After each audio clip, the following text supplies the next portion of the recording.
সবাইকে অভিনন্দন। সবাই ভালো আছেন। আশা করি সবাই সুস্থ আছেন। আবার একটি নতুন পর্বে আমি হাজির হয়েছি আপনাদের সামনে। আরেকটি নতুন বিষয় নিয়ে কথা বলব।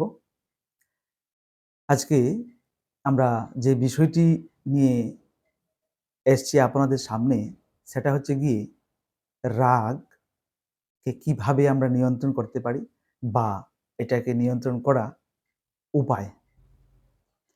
দেখুন, আ এই যে একটা শব্দ রাগ,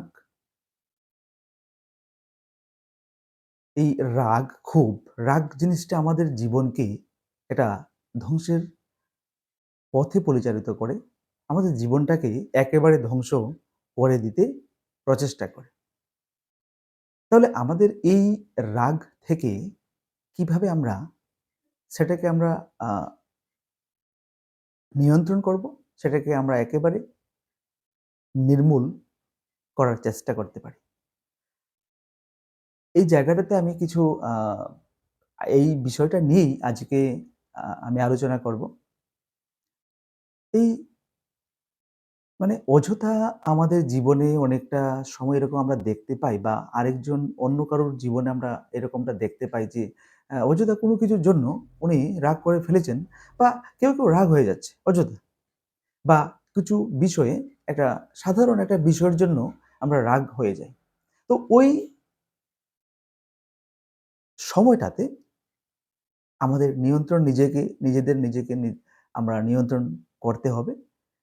নতুবা আমাদের জীবনটা, আমাদের আ যে মান-সম্মানটা আছে বা আমাদের যে একটা আমরা যে সমাজটা নিয়ে বাস করছি, সেটাতে আমরা ভালো করে থাকতে পারবো না এবং আমাদের জীবনটা একটা ধ্বংসের পথে পরিচালিত হবে। তো আমরা এই রাগটাকে আ চাইবো কিছুটা হলেও আমরা যাতে সেটাকে নিয়ন্ত্রণ করতে পারি, নিয়ন্ত্রণের আওতায় সেটাকে নিয়ে আসতে পারি। তাহলে দেখুন, রাগের কোনো আ মানে সীমা নেই বা কোনো আমরা এটাকে গণতে পারব না যে সে এইটুকু রাগ করেছে, এতটুকু হয়েছে। তবু যখন এই মুহূর্তটা আসে, তখন সেটাকে আমাদের নিয়ন্ত্রণ করা বা এটাকে এক্কেবারে উগরে ফেলা খুবই জরুরি। তো একটা আ পয়েন্ট আমাদের হাতে রয়েছে, সেটা হলো যখন কারোর মানে অতিরিক্তভাবে রাগ উঠবে, তখন দ্রুত সেই জায়গাটা থেকে, যে জায়গাটাতে মানে যে বিষয়টা বা জায়গাটাতে রাগটা উঠলো, সেই স্থানটাকে দ্রুত ত্যাগ করার চেষ্টা করুন। ত্যাগ করার চেষ্টা করুন। সেই জায়গাটা থেকে দ্রুত চলে যাওয়ার চেষ্টা করুন। তখন দেখবেন আপনার যে মুহূর্তটা ছিল, আপনার যে মাইন্ডটা যে মনটা কাজ করছিল, সেটা একটু হলেও আপনি যখন স্থানটা ত্যাগ করছেন, যখন একটা জায়গা থেকে একটা জায়গাতে যাচ্ছেন, তখন অটোমেটিক্যালি কিছুটা হলেও, আমি পুরোটা ধরলাম না, কিছুটা হলেও রাগটাকে আপনি নিয়ন্ত্রণ করতে সচেষ্ট হবেন। তারপর আমাদের আ যেটা হলো যে ক্ষমা করা, মানে আমাদের শিখতে হবে। ক্ষমা করতে হবে। কোনো একটা বিষয় নিয়ে কারোর সঙ্গে আমাদের ক্ষোভ জন্মেছে, আমরা ভীষণ রাগান্বিত হলাম। ওই রাগান্বিত হওয়ার পর বা ওই ক্ষোভটা জন্মাবার পর আমরা যে বিষয়গুলো নিয়ে, মানে যে বিষয়টার জন্য রাগ করেছিলাম বা আ কাউকে আমরা দেখতে পাচ্ছি যে রাগ হয়েছে, ওই বি ওই বিষয়টাতে আমরা ক্ষমা করার চেষ্টা করব। আমরা সেটাকে অবসান করার চেষ্টা যে কি কারণে সেটা হলো। আর যদি আমরা ক্ষমা করতে পারি, তবে আপনারা দেখতে পারবেন সেটাকে, সেই রাগটা একটু হলেও সেই জায়গা থেকে একটু কমে গেছে। আপনাদের ভেতর থেকে সেটা সেই রকমভাবে আসছে না। আপনি ক্ষমা করতে শিখেছেন। সেটা আপনা আপনি আপনার কাছে এসছে বা ওই জিনিসটাকে নিয়ন্ত্রণ আমাকে করতে হবে। তারপর আমাদের ধরুন আমরা একটা বিষয় নিয়ে আমরা খুব রাগ হব। আমার রাগ উঠেছে যে সে এই জিনিসটা করলো, কেন করলো? তাহলে আমি এর আগে যার প্রতি আমার রাগ হয়েছে, উনার সঙ্গে বা আমার পাশাপাশি যিনি আছেন, আমার বাবার সঙ্গে, মায়ের সঙ্গে, ভাইয়ের সঙ্গে, আমার কোনো ক্লোজ ফ্রেন্ড এর সঙ্গে আমি ওই বিষয়টা নিয়ে আমি একটু কথা বলি। আমাকে কিছু একটা কথা সেরে নিতে হবে, বলতে হবে।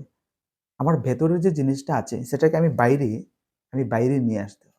তখন আমি যখন আমার ফ্যামিলির আ সঙ্গে কথা বলব বা কোনো বিশেষ ক্লোজ বন্ধুর সঙ্গে কথা বলব, ওই বিষয়টাকে নিয়ে আমি কথা বলব, তখন আমাদের ভেতর থেকে ওই আমাদের যে ক্ষোভটা ছিল, আমাদের যে একটা রাগান্বিত ভাব ছিল, সেটা বেরিয়ে আসবে এবং বেরিয়ে আসার ফলে আমি যাকে আমার ওই রাগের কথাটা বলছি, তিনিও হয়তো আমাকে কোনো একটা অ্যাডভাইস দিতে পারেন যে, "তুমি এইজন্য হয়েছ। এটা ভুলবশত হয়েছে বা এইটা না করলেও হতো।"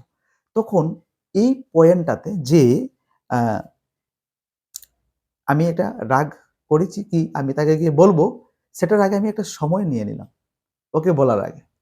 আমি আমার নিজের যে যারা আছেন পাশাপাশি বা ক্লোজ ফ্রেন্ডসরা আছেন, ওদেরকে আমি গিয়ে বিষয়টা আমি বললাম। তো এইভাবে করে আমরা কিছু পয়েন্ট আমরা যদি মানে মেনে চলি, তখন আমরা এই উপায়গুলি দিয়ে আমরা হয়তো আমাদের রাগকে আমরা আ নিয়ন্ত্রণে কিছুটা হলেও আমরা নিয়ে আসতে পারি। আরেকটা জিনিস হলো যে, যে জিনিসটা আমাদের জীবনকে ক্ষতি করবে, যে জিনিসটার জন্য আমরা আ আরেকটা ধাপ জীবনে এগুতে পারবো না, আমাদের বাধার সৃষ্টি হবে, মানুষ আমাদেরকে অপমান করবে, মানুষ আমাদেরকে ভালো চোখে দেখবে না, ঘৃণার চোখে দেখবে। এই জিনিসটাকে আমাদের তো নিয়ন্ত্রণ করা উচিত। এই জিনিসটাকে আমরা বাদ দেওয়া উচিত আমাদের জীবন থেকে। আমরা এটার জন্য বারবার চেষ্টা করব। বারবার ট্রাই করব যাতে সেই জিনিসটা আমাদের মধ্যে না আসে, যার জন্য মানুষ আমাদেরকে ঘৃণার চোখে দেখবে, মানুষ আমাদের কাছে আসতে চাইবে না।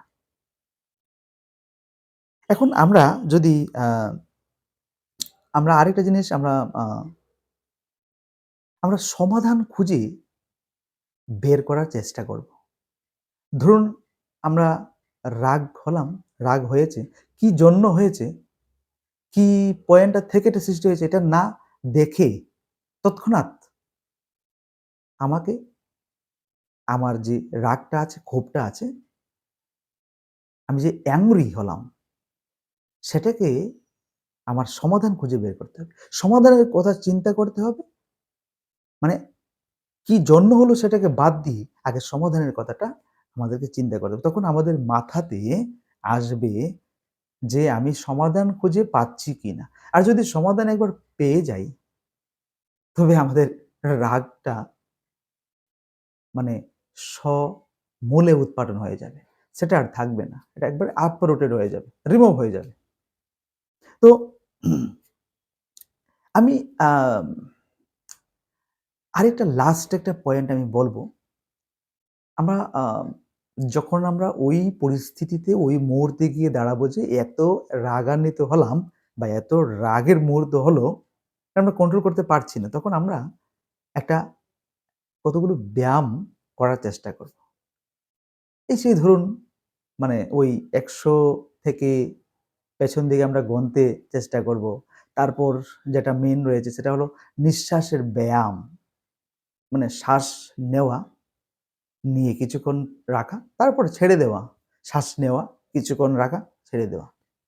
এই যে আপনাদের ভেতর থেকে যে আপনার শ্বাসটা নিচ্ছেন, ছাড়ছেন, সেটাতে অর্ধেক আপনাদের সেই যে রাগটা আছে সেটা বেরিয়ে যাচ্ছে।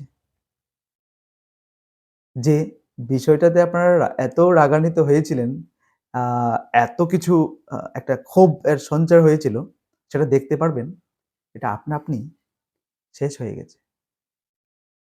তো এইভাবে করে কিছুটা হলেও আমরা ওই রাগটাকে নিয়ন্ত্রণে নিয়ে আসতে পারি। এই কতগুলো যদি আমরা জাস্ট কিছুটা ফলো করি। এমন নয় যে আমাদের রাগ হঠাৎ করে উঠে গেছে, ওইগুলো ফলো করলেই আমাদের রাগটা শেষ হয়ে যাবে। আমরা আস্তে করে ধীরে আমাদের জীবনে ওইগুলোকে আমরা ফলো করব। চেষ্টা করব। যাতে করে আমাদের রাগ না উঠে, যাতে আমরা সুন্দরভাবে, আরো সুন্দরভাবে আমরা জীবনটাকে কাটাতে পারি। সবাইকে আবারও অভিনন্দন এবং সবার জন্য শুভেচ্ছা রইল। আজকে এটুকুই। আবার একটি নতুন বিষয় নিয়ে আপনাদের সামনে আমরা আমি হাজির হব। আ সবাই ভালো থাকবেন, সুস্থ থাকবেন। সবাইকে নমস্কার।